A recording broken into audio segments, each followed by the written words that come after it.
Hello everyone and welcome to another look at Star Trek Insurrection.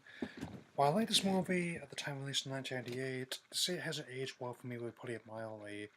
Also notable at the time, many people thought it escaped the Star Trek curse, where the automotive film industry itself considered not as good as even number ones.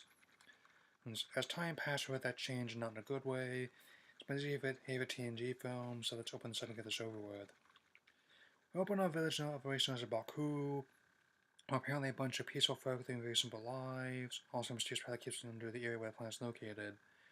However, they don't look that different from anyone else, given how, even though it's apparently supposed to create alien races, they apparently want to make them prey in order to advance the plot. Trust me when I say things are going to get very dull, very fast. They're being viewed on an unseen bunker by story officers, and everything known as a sonar. Look at a bunch of people with other faces, kind of like in Brazil, much better movie I might add. Data playing like Ben Spire goes rogue as he appears to have been damaged and views operation with dated CGI. The reason why the effects actually look a bit worse than the typical episode TV show from that time frame, and I'll get to it in a moment. On the Enterprise E, Captain McCarthy thinking Patrick Stewart is preparing for a bang with alien diplomats, which he doesn't enjoy, much like the show itself. It's one of the few moments that actually captures the tone of the show, so I'll enjoy it for now before the rest of the film washes that away. There are some odd gags in this part, where some of the guests mistake flies for a salad, others give Jean-Luc a headdress that makes him look like the lady on the Land Like Starter package. When Bolian guests try to cause a Captain forgets message. I smell the Bolian story would have made a much more interesting movie than this one. On that note, there are some lines that hint that the Dominion War is going on at the same time this movie is. Either they draft script with a head tie the movie to a concept or scratch out consent audience would understand it. Given how that story looks like a movie in terms of writing and production layers, that might have been more interesting than what I'm about to talk about. While filming location of Lake Sherwood is actually relatively pretty, the story can especially has to give a vibe of a more glorified TV episode than the actual film. Turns out there's a second Star Trek movie that couldn't have industrial meant to do special effects and occupied to look at the mimic the Star Wars Episode 1 The Phantom Menace. So they went with the then unknown studios of Blue Sky with them in Hughes when they were still known as Santa Barbara Studios. It did get better as time went, with the former doing a lot of animation, the latter winning Academy Awards for work on films like Golden Compass and Life of Pi. Still, because of time constraints, our problems are currency to black time production, it's not exactly their best work. Speaking of which, we then introduced our villain, UFO, played by Academy Award winner F. Mary Abraham. So they use sonar and wants access to resources that will be beneficial not only his people but billions of others. That's charitably what I can call the plot of this film, where Picard and Quid Empires are at odds with Wars of Admiral Dougherty, played by Anthony Zerbe. Just let Abraham's Oscar win sink in if you decide to watch this movie. Another story takes all the place not only TV series, but also the themes represents. This is even more confusing given the script was written by Michael Peller and Rick Berman, who had done playing with the TV series before this film. I'll come back to this point later on, especially when things get really confusing. To be fair, this movie is just more boring than anything else. I've seen worse, but I've also seen much better. It's my favorite film overall, at least one, but it's my least favorite TNG movie. Anyway, Picard decides to go investigate what's going on with Data in a region known as a Briar Patch, so he seems to have hijacked starcraft and she looks like an OPC in that time frame. I guess it looked fine in 1998, but it seems kind of cheesy now. Even in that time, it was jarring with practical ships coming with CGI in the last movie. So Riker and Troy begin switching effects on the metaphysic radiation in the Briar Patch. Picard and Worf get another shuttle bringing Data back in. And the CGI of the shuttle chase looks like it came with old episode Beast Wars. The actual chase bringing Data in does have one of the few amusing scenes in the film. They were talking down by saying British Tarvum Gillen Sullivan's HMS Pinafore. You gotta love them sometimes. Even during the mission, there was a time for classical theater. While Data has diagnostics run back on the Enterprise, Dougherty presents Picard with an ultimatum.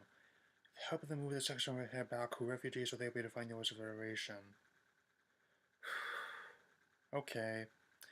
So I'll put my fandom in the series aside and think about this for a moment.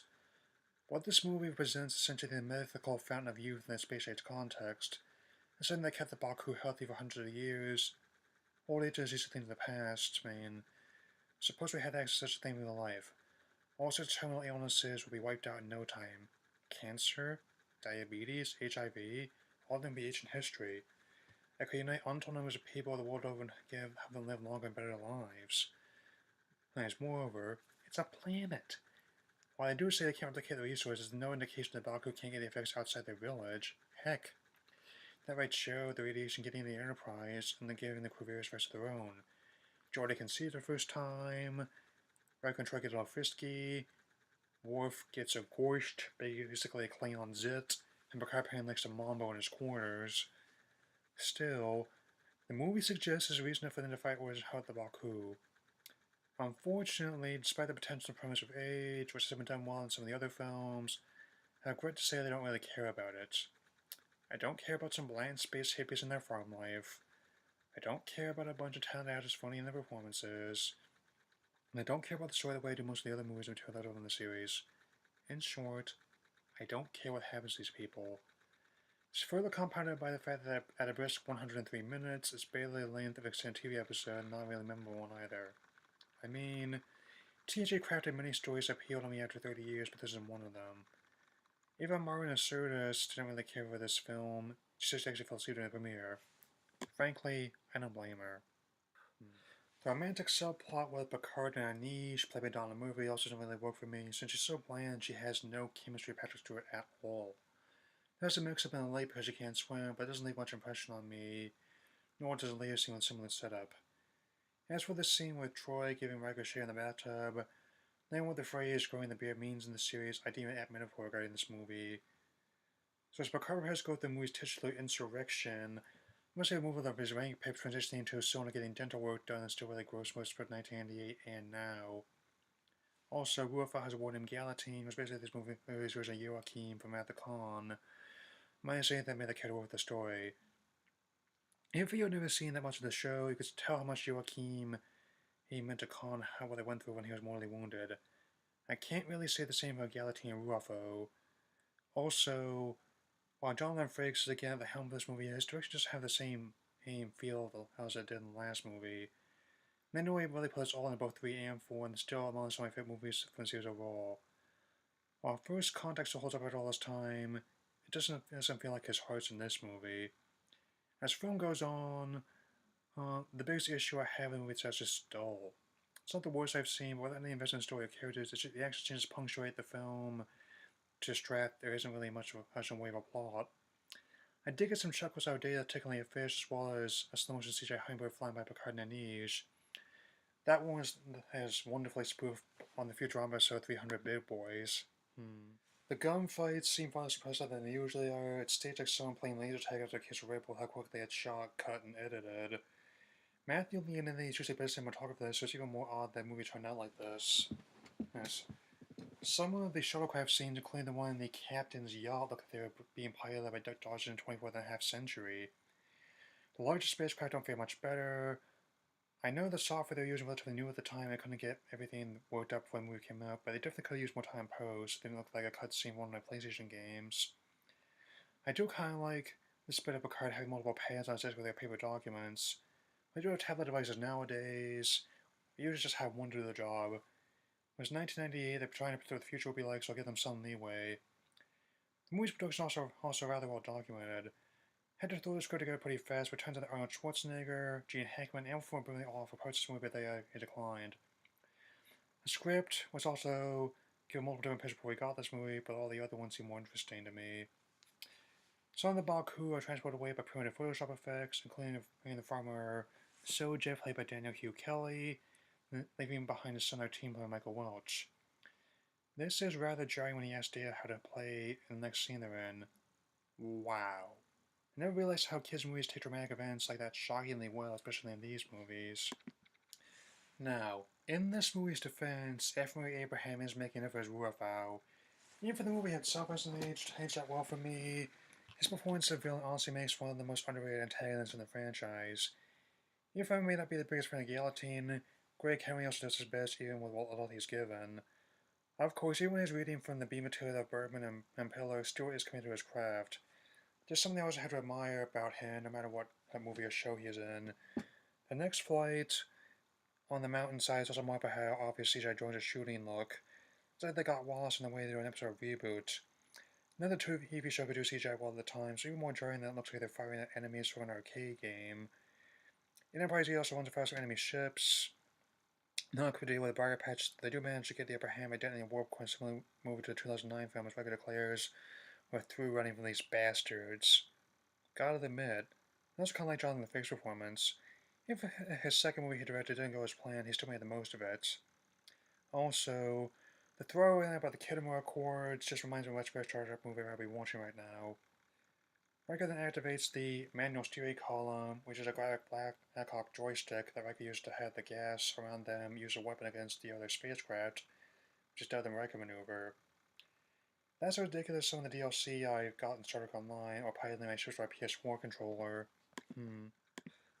Now, as we reach the third act, it's revealed that the sonar were actually once a Barkua alone. So as everyone has captured Raphael, turns against Dougherty, and uses a skin stretching machine to kill him with dated special effects.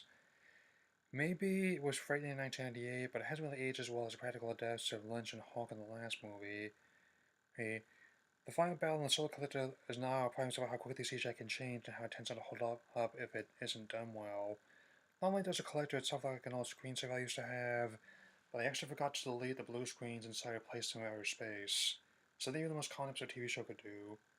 It looks like Picard and Raphael are fighting a cage at Discovery Zone. Long story short, the Collector is destroyed as Picard escapes and Raphael is killed. The main Sona negotiates ceasefire at Wolf's behest. It may have something to do with the fact they only have 3 minutes of air left. Okay, that line is actually kind of funny. So we close in the Baku, keeping their simple life daily in the radio display before he leaves. For some reason, I want to watch Young Frankenstein again as he goes on the hay, not just because that's a better movie. That's Star Trek Insurrection. While it's not my least favorite movies overall, even the odd number of movies, it's certainly my least favorite TNG film. The motion picture and Generations at least had ambition. Search for Spock is one I actually consider to be good, and even the Five Frontiers is at least spectacularly better because of Shatner's ego going crazy on screen, and is somewhat enjoyable in the so bad it's good sense. This one may not be awful, but it's just mediocre. Even though I don't like the liberties it took with Star Trek any more than most people, the biggest issue I have with this is that it's just dull. It's too mediocre, but much angry at me. I used to like this movie when I was younger, but I was 6. Even though it's a TNG movie is often more action heavy than the TV show, it's honestly so boring that it's one of those movies that I get more entertainment by just powering off my device and just imagine something else on a blank screen. Nowadays, not only is critical and fan reception much more mixed, the film is overall considered to be one of the weaker Trek movies in the franchise. But not an outright flop, the film did make less than the previous one at the box office, taking $70 million in the US and $119 million worldwide on a $58 million budget. If I had to sum up this movie in one word, it would be forgettable. Even if it's my least favorite TNG movie, forgetting about it is relatively easy. Once I'm done with this marathon, I don't think I need to deal with it again. My final rating is 2 stars out of 4. Join me next time as I look at film Star Trek Insurrection concludes in December when I look at Star Trek Nemesis. Live long and prosper.